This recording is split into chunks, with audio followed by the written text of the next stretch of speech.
Ashan, a perseguição às mulheres através dos tempos. Parte 1. A introdução, história da feitiçaria. O ambiente é sombrio, e sinto que entrei em um relicário de medos antigos. Os livros em minhas mãos têm páginas gastas, repletas de ilustrações de criaturas grotescas e textos que evocam forças incompreensíveis. Meu guia, envolto em um manto negro, começa a contar como, durante séculos, os europeus enxergaram o mal em cada esquina e como a feitiçaria se tornou um símbolo de tudo o que era temido. Esses livros, essas imagens, não são apenas registros de crenças, mas ferramentas usadas para controlar o imaginário, e principalmente as mulheres. Cada gravura horrenda parece gritar que o perigo e o mal estão sempre próximos, sobretudo naqueles que desafiam o papel imposto pela sociedade. A sala é um labirinto de símbolos de terror, mas me pergunto, quem realmente deveria temer quem? Parte 2. A Idade Média e o nascimento do medo. Agora estou em uma aldeia medieval, e o pavor é quase palpável no ar. Sinto o cheiro de fumaça e ouço os sussurros. Ao redor, as pessoas observam uma mulher ser levada à força. Sua expressão mistura medo e resignação. Ela foi denunciada, não por uma prática de feitiçaria, mas por ousar conhecer as propriedades das ervas e por ser uma presença independente, fora dos padrões. Tento ver através do tumulto, ouvir sua voz, mas tudo o que consigo captar são fragmentos de acusações feitas de boatos e histeria. A presença da igreja e dos homens da aldeia é avassaladora, esmagadora. Qualquer tentativa dela de se defender é abafada. E percebo, então, que o diabo que todos temem é apenas o espelho de sua ignorância e medo de perder o controle sobre ela. Parte 3. A Inquisição e o terror da tortura. Sou conduzido para dentro de uma cela escura, onde a mulher da aldeia jaz acorrentada. Ela está magra e fraca, com o rosto marcado pela dor e pelo desespero. Ao seu redor, os inquisidores se preparam para torturá-la até que confesse crimes que jamais cometeu. O interrogatório não é sobre justiça. É um espetáculo de dominação, uma demonstração do que acontece com qualquer mulher que se atreva a questionar, a conhecer, a ser diferente. Sinto-me nauseado ao ver os instrumentos de tortura e ao ouvir os gritos que ecoam pela cela. Eles não querem a verdade, querem a submissão, querem silenciar quem possa ameaçar a ordem que eles tanto prezam. Parte 4. O julgamento das bruxas. No tribunal, as acusações parecem contos insanos, histórias inventadas para aterrorizar e justificar a condenação. As mulheres, uma após a outra, são forçadas a confessar pactos com demônios, voos em vassouras, práticas impossíveis. A frieza dos inquisidores contrasta com o desespero das acusadas, enquanto olhares maliciosos, risos contidos e murmúrios soam entre os homens que assistem ao espetáculo.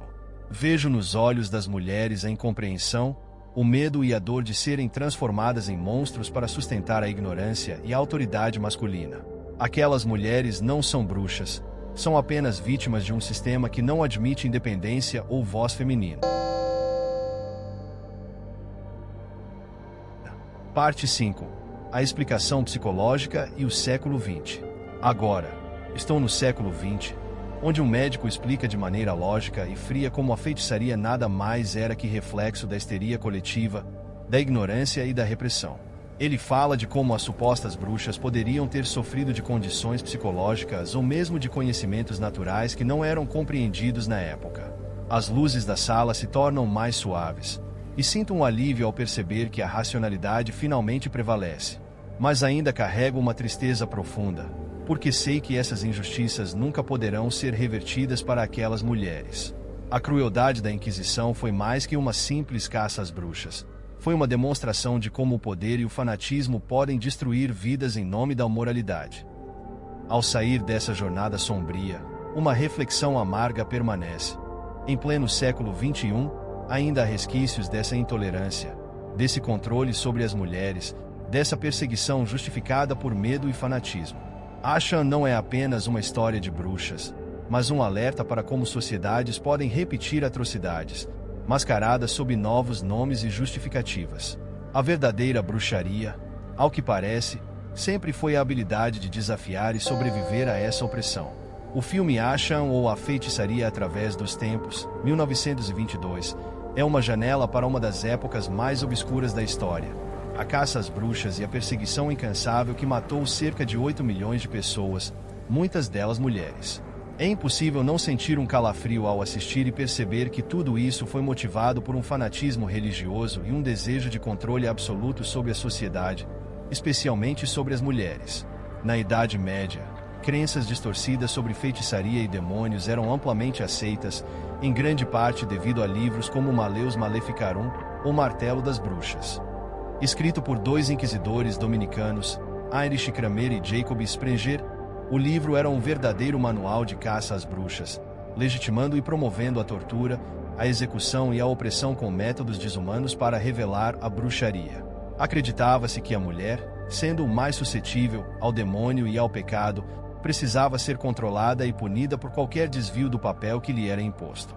Uma prática particularmente cruel exemplifica esse terror, a chamada prova da água. Nessa técnica, a acusada era amarrada e jogada em um rio ou mar. Se flutuasse, era considerada culpada de bruxaria, pois se acreditava que a água, símbolo de pureza, rejeitaria uma pecadora. Por outro lado, se afundasse e morresse, era inocente. Mas essa inocência, claro, só era reconhecida depois da sua morte. Essa lógica perversa ilustra como o sistema estava estruturado para condenar as mulheres e lhes negar qualquer possibilidade de justiça ou defesa. O fanatismo e a intolerância da época não só devastaram vidas como disseminaram um medo paralisante em todas as camadas da sociedade. As pessoas eram incentivadas a denunciar vizinhos, familiares e amigos com base em rumores ou superstições. Os inquisidores, motivados por uma visão distorcida da fé, viam essas torturas como uma purificação necessária. Esse massacre foi justificado em nome da religião e da moralidade, demonstrando como a fé pode ser manipulada para servir aos interesses de controle e dominação. Infelizmente, esse cenário sombrio não ficou no passado. Hoje, o mundo enfrenta uma onda conservadora e religiosa que, embora adaptada aos tempos modernos, carrega as mesmas raízes de intolerância e controle. Muitos países experimentam um retrocesso, com líderes e grupos extremistas que buscam impor visões rígidas de moralidade e comportamento. Discursos de ódio e discriminação, especialmente contra mulheres e minorias, são legitimados em nome da moralidade ou da defesa da família. O julgamento sobre comportamentos, escolhas e até mesmo o corpo feminino permanece vivo, agora com novas justificativas. Esse retorno a uma nova idade das trevas não se traduz em fogueiras, mas em repressão legal, censura e violência verbal e física. Ao analisarmos a história da Inquisição e do fanatismo, é alarmante perceber como ainda há quem busque impor um mundo baseado no medo e na intolerância. Asham, ao mostrar as atrocidades cometidas, nos lembra que o verdadeiro mal é o próprio fanatismo que, ao longo dos séculos, usa a fé para condenar, destruir e negar direitos fundamentais.